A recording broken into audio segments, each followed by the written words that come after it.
All right, good day, scholars. Today we're going to be adding some more advanced features to our relaxation app. So the first thing I'm going to do is I'm going to go to our drawing screen here. I'm going to open that up. And on our drawing screen, you'll see we have the tools that we use to kind of draw down here, and then we have the canvas up top here.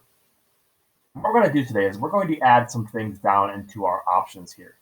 So far we have a color spinner that allows you to change the color that they draw on the canvas with. And we have a button for them to clear the screen off. First, what I want to do is I want to add another spinner here alongside the color spinner that will allow the user to change the size of the dot that they draw when they click on the canvas. And I also want to put a slider down here that allows the user to change the width of the line that they draw with. So let's go ahead and look and see how we're going to do that.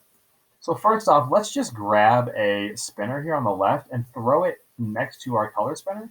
And see that little line there? That shows me that that's where it's going to be placed. And that looks kind of okay, but I want to, I have my color spinner set to 25% width, so I'm going to change this spinner to 25% width as well, just to kind of give us a little bit more room. And if you can't get it to look like this, that's okay, as long as everything's kind of spaced evenly is fine. You can always play around with the horizontal arrangement alignment, and you can also change the width of all of these components that are in this arrangement to kind of get it looking how you want it to look. So, but once you have it kind of looking kind of like this, we need to name this spinner. So our color spinner is named color spinner, and it has our elements in there for the colors. We need to do the same thing for our the dot size spinner. So I'm going to click on spinner 1 here. I'm going to go to rename, and I'm going to call it the dot size spinner. That way, when we go to code it, we'll know that this spinner is different than the color spinner. And because this is a spinner, we need to put our elements in here.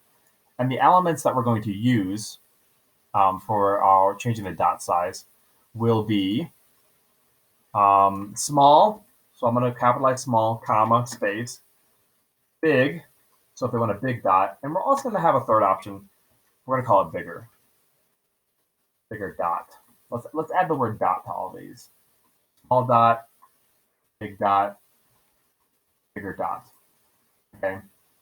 And you know what? Those actually, especially the one that's larger here, it's more characters that might not fit within this text, but we'll fix that once we get to it. Okay.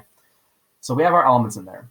Just make sure you don't have any extra spaces afterwards or anything like that. So just double check that. So we have our dot size spinner in there. Okay, and we're ready to code that, but we're not going to do that just yet. First, what we're going to do is we're going to add a what's called a slider down here. And the slider is going to allow the user to change the width of the line that they draw.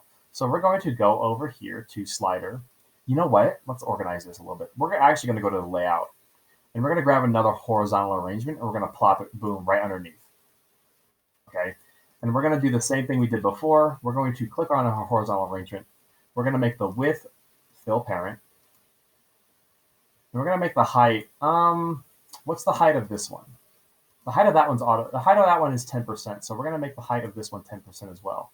And we'll see what that looks like. Okay, I think that's okay.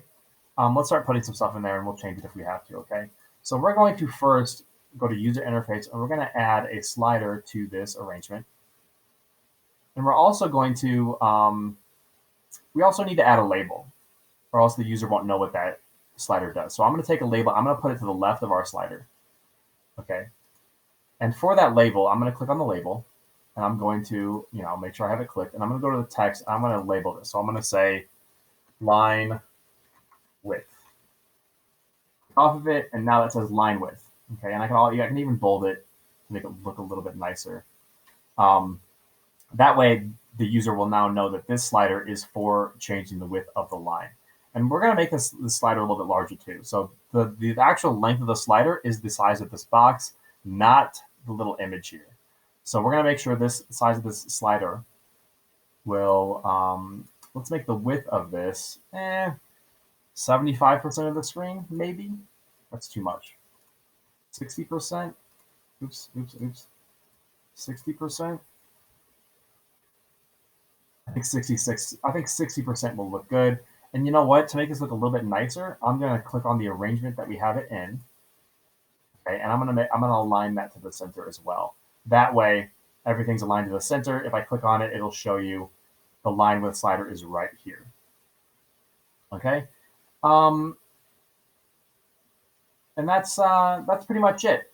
I think that works pretty well. We might change the minimum value here later, but we'll deal with that once we test it. Okay, and that's basically it for the user interface.